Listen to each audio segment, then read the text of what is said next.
নমস্কার, কেমন আছো সবাই? আমি খুব ভালো আছি। আর আজকে সকাল এখন 7টা বাজে, আর আমি লিটার টিফিনটা করে নিচ্ছিলাম।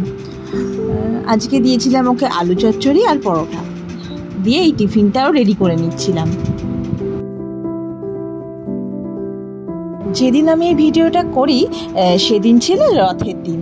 আর শরীরটা খারাপের জন্য আর সবসময় না সময় হয়ে ওঠে না ব্লগগুলোকে রেডি করে ওঠার। সংসারের সব কাজ সামলে মেয়ে ঘুমোলে পারে তারপরে আমি এডিট করার সময়টা পাই, এছাড়া আমি আর সময় পাই না। তো সেই কারণেই কিছু কিছু ব্লগ না জমা হয়ে থাকে, সেগুলো রেডি করতে হয়। তো ওই জন্য এই ব্লগটা দিতে আমার একটু দেরি হয়ে গেল। তো দেখো, আজকের দিনটা হচ্ছে রথের দিন, আর আমি লিটাকে রেডি করে নিচ্ছিলাম স্কুলে যাওয়ার জন্য। তুমি স্কুলে যাওয়ার জন্য রেডি তো? বৃষ্টিতে ভিজে ভিজে বাবা টিউশন থেকে আসার সময় ভিজে গেছিল আগের দিন রাতের বেলায়। তো সকালবেলায় না ও একদম উঠতে পারছিল না, ওর একটু জ্বর জ্বর ভাব লাগছিল, শরীরটা ভীষণ খারাপ করছিল। তাই আমি বললাম তুমি রেস্ট নাও, আমি লিডাকে গিয়ে দিয়ে আসি। তো সেই জন্য টোটো করে আমি লিডাকে স্কুলে দিতে গেছিলাম।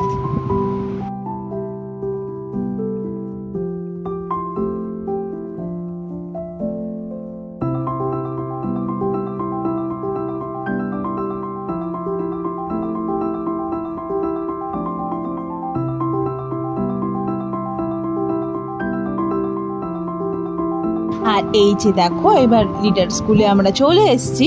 এবার লিডাকে স্কুলে দিতে চলে যাচ্ছি। চলো স্কুলে গিয়ে কিন্তু দুষ্টুমি করবো না, মজা করবো, মায়ের কথা শুনবা। হ্যাঁ চলো চলো চলো। ব্যাস, এবার লিডাকে স্কুলে ছাড়া হয়ে গেল।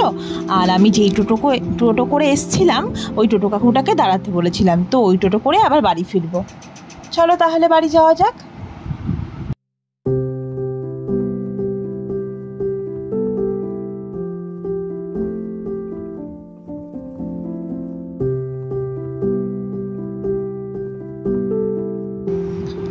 তো তারপরে আমি বাড়ি চলে আসছিলাম।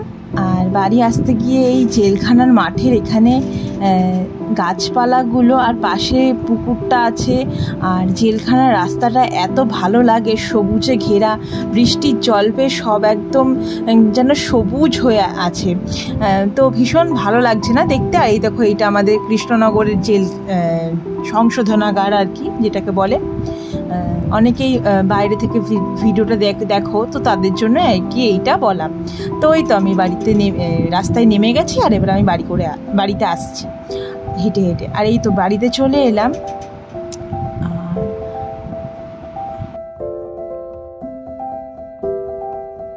আমার একটা কথা বলতে ভুল হয়ে গেছে, তোমরা একটু কিছু প্লিজ মনে করো না। দিনটা উল্টো রথের দিন ছিল, রথের দিন নয়, দিনটা ছিল উল্টো রথের দিন। সেদিনকে আমার বাবার জন্মদিন ছিল, আমি যেতে পারিনি এত ব্যস্ততার মাঝে। তো মা বলেছিল বিকালবেলা একবার আসবে, তুই আসতে পারলি না, ঠিক আছে আমি আসবো বিকালবেলায়। আর এই দেখো, বাড়িতে এসেই আগে আমি ফ্রেশ ট্রেশ হয়ে স্নান টান করে তারপরে এই বক্সটা একটু গান শুনে নিচ্ছিলাম।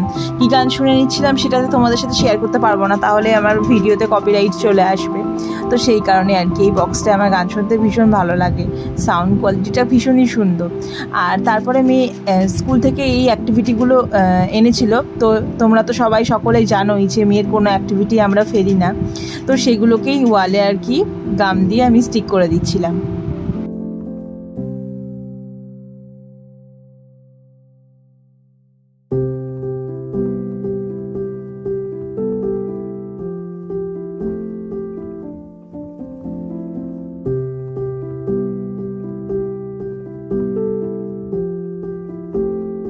আর এই যে তারপরে মেয়ের হাতের আঁকা ছবি, আমি আর ওর একটা বান্ধবী নাকি আমরা বসে বসে দাঁড়িয়ে দাঁড়িয়ে গল্প করছিলাম। এরকমই একটা ছবিও এঁকেছে। তো আমি এইটাকে কেক কাট করে এটাকে আমি দেওয়ালে লাগিয়ে রাখছিলাম, যে ওর একটা ছবি স্মৃতি হয়ে থাক।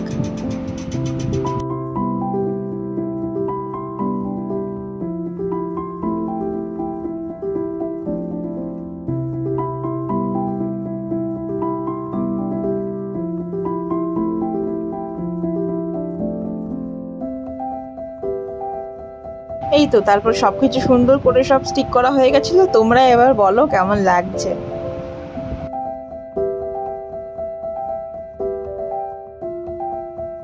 আর দেখো তারপরে লিডার ছুটির সময় হয়ে গেছিল, তো সেই কারণে আর কি রেডি হয়ে নিচ্ছিলাম লিডাকে আনতে যাব বলে স্কুল থেকে।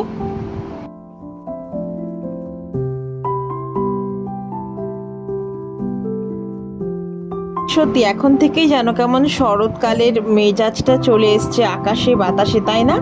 চারিদিকে সবুজ আর আকাশের নীল আকাশ দেখে তো বেশ মানে পুরো পুজো পুজোই মনের মধ্যে একদম লাগছে।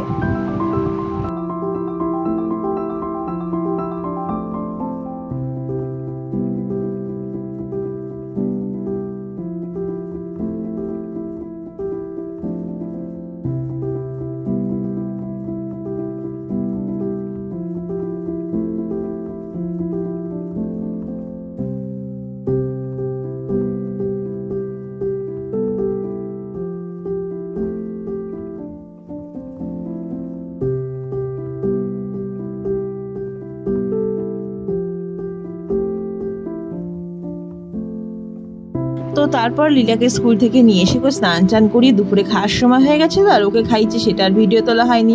তো আজকে মেনুতে ছিল ভাত, ভেন্ডি চচ্চড়ি, ইলিশ মাছের ঝাল আর টক দই। এটাই আজকে আমাদের দুপুরের মেনুতে ছিল। আর তারপরে দেখো সন্ধ্যাবেলায় যখন আমি সন্ধ্যা দিতে যাই, আকাশখানা একবার দেখো কি সুন্দর অপরূপ লাগছে দেখতে, এত ভালো লাগছে আকাশটা। তো সেই জন্য আমি একটুখানি ভিডিও করে নিয়েছিলাম, মানে চোখ সরানো যাচ্ছিল না আকাশ থেকে, আকাশের এত সুন্দর রূপ। তারপরে বললাম যে আমার মা আজকে আমাদের বাড়িতে আসবে বলেছিলাম। তো ওই দেখো আমার মা চলে এসছে আর আমাকে দেখে হাসছে, বলছে তুই এখন ভিডিও শুরু করে দিয়েছিস, দিয়ে ওই জন্য হাসতে হাসতে ঢুকছে।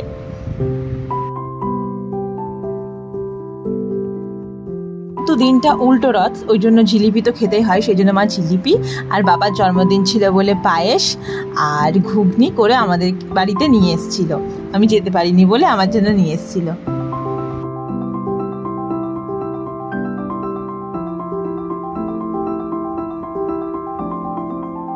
আর তারপরে দিদিকে পেয়ে তো লিডা ভীষণ খুশি, টিভিতে গান চালিয়ে দিয়ে লিডা নাচছিল, দিদিকে দেখাচ্ছিল।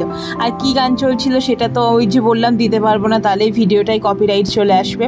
কৃষ্ণর গান চালিয়ে দিয়েছিল আর লিডা নাচছিল, দিদিকে দেখাচ্ছিল। আর তারপরে আমি না আজকে সয়াবিন বানিয়ে নিচ্ছিলাম। তো মাকে বললাম, মা তুমি একটুখানি বসে যাও, আমি একটু সয়াবিন রান্না করছি, তোমাকে দেবো। আসলে আমার বাবা সয়াবিনটা একদম খেতে চায় না, পছন্দ করে না, আর মা নিজের জন্য একা আর বানায় না, মা খেতে ভীষণ ভালোবাসে। তো আমি বললাম দাঁড়াও তুমি, আমি একটু সয়াবিনটা করছি। তো সয়াবিনটা না পুরো মাংসর মতন করে করেছিলাম। তো মাকে একটুখানি দিয়ে দিলাম, মা নিয়ে গেল। আর এই তো তারপরে লিডাকে পড়াতে চলে এসেছিলাম, লিডাকে পড়িয়ে নিচ্ছিলাম। আজকের আমার এই ছোট্ট ভিডিওটা তোমাদের কেমন লাগলো সবাই অবশ্যই কিন্তু জানিও, আমি তোমাদের কমেন্ট পড়ার জন্য অপেক্ষায় থাকি। তো সবাই ভালো থেকো, সুস্থ থেকো, আবার নিশ্চয়ই পরে একটা ব্লগে তোমাদের সাথে আবার দেখা হবে। কি করছো তুমি? খেলা করছি। সবাইকে একটু গুড নাইট বলে দাও। গুড নাইট সবাইকে। আবার সামনে দেখো এখন আমার ফোন। ও বাহ, খুব ভালো হয়েছে, শোনা খাইলো, টাটা করে দাও।